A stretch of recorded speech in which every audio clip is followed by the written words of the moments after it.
Hello, this is Sconsa, and I just want to talk about the PSO2 raid boss, Magatsu. Unlike previous raids, Darkfall's Luther, and the mining-based defense quests, Magatsu is a fairly simple boss, but there's a lot of things that can be unintuitive, and some issues that can make it very difficult to fight him if you don't know exactly what you're doing. So as someone with quite a bit of experience in the Japanese version of PSO2, I thought I just might be able to give some advice and tips on how to best go about fighting him.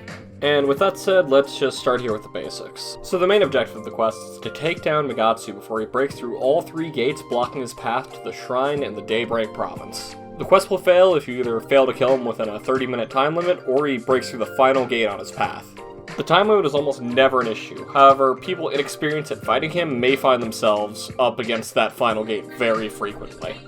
One of the biggest things with him that can trip up new players is that all of his attacks hit decently hard and very suddenly if you're not paying attention. So I just wanted to go over his attacks real quick. So starting out, he's only going to have a few basic attacks that he can use. The first one being a small energy blast that comes from the sky down onto players. You can tell who it's going to come down on by a shadow that shows up around the player.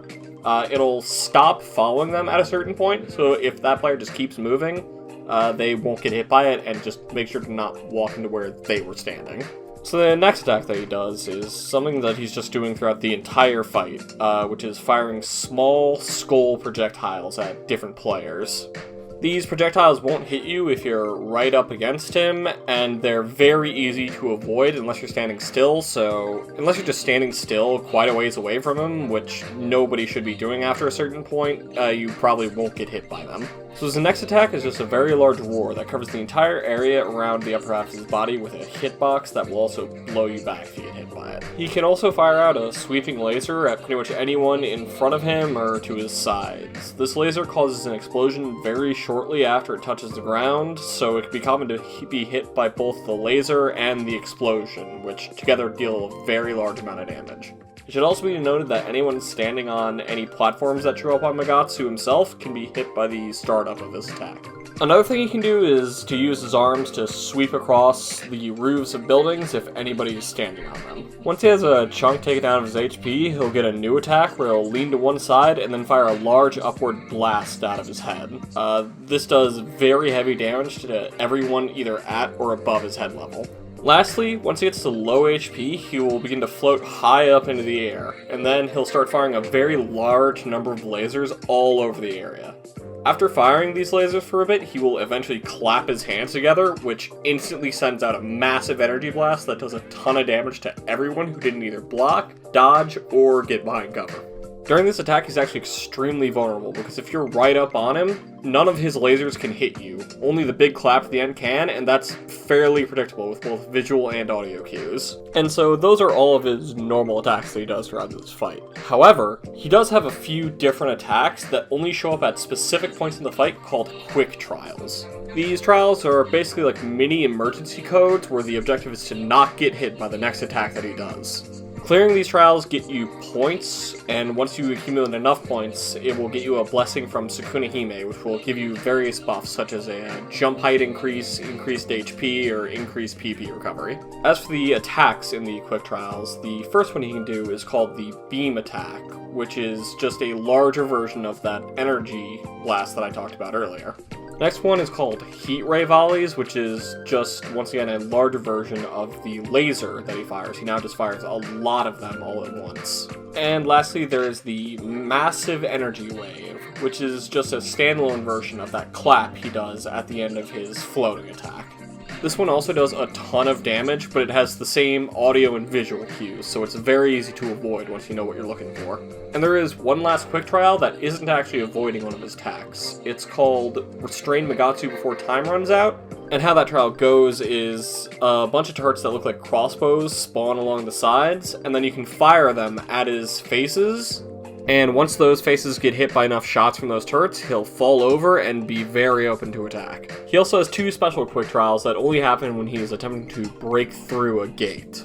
The first one is where he just fires a bunch of large skulls that slowly move towards the gate, and if they touch it, they explode and do a lot of damage to the gate. Your objective for these is just destroy them before they blow up. The other quick trial that'll do when he's at a gate is one where he'll summon a bunch of false Nightfallers, which are just palette-swapped Nightfallers, and they'll attack the gate. You need to just kill all of them before time runs out.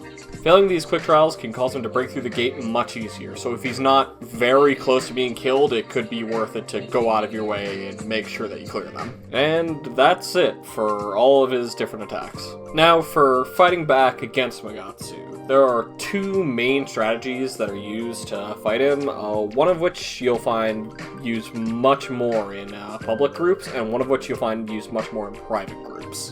Both of these strategies start off the same way. You're going to want to break both of his knees as quickly as possible. Because of this, you're going to want either a ranged option or a melee option with good aerial movement, because his knees are quite high up. If you don't have an option like that, there are turrets on either side of the starting area that you can shoot him with, but these do relatively very little damage, so I wouldn't suggest it, and I would highly suggest looking into getting some ranged option. Once his knees break, however, you're going to want to go for his crossed arms that are across his stomach, and once those fall to the side, you're going to want to go for the face that was hiding underneath them. Once you do enough damage to this face, it'll open up, acting as a platform, and reveal a red face that is a weak point. You're then going to want to beat on that red face until it breaks, leaving a dark red face behind. And this is where the two strategies split off. The first one I'm going to talk about is the full break strategy. What you want to do in this one, after you break that red face, you're going to want to move on to his shoulder. At this point, you just attack it the same way you did the stomach. It'll open up,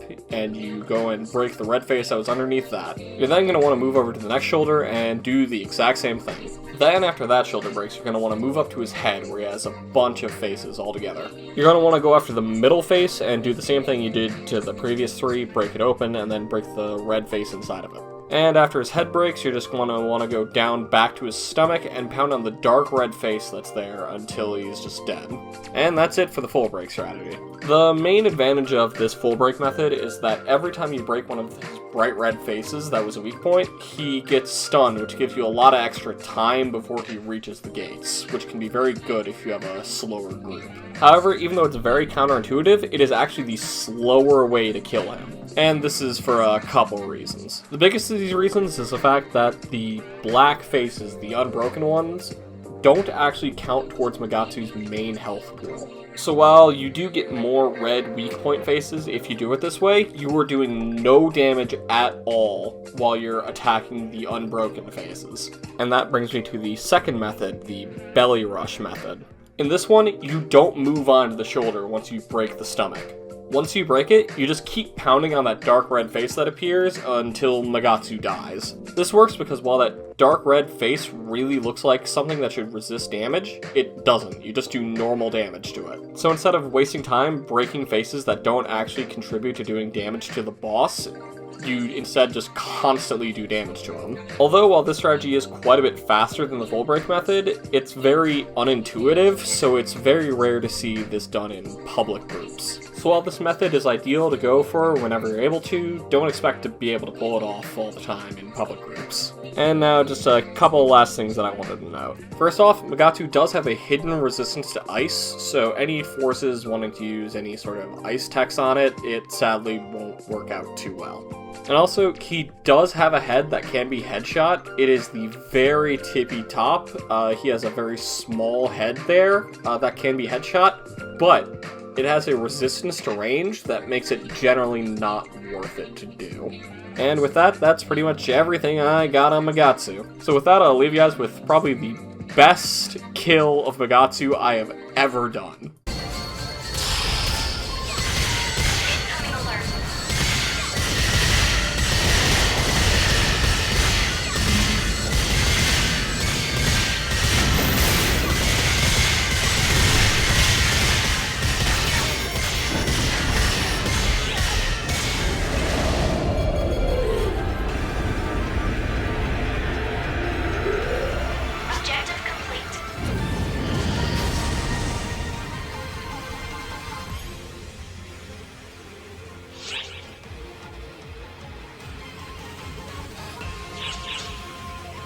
Objective complete.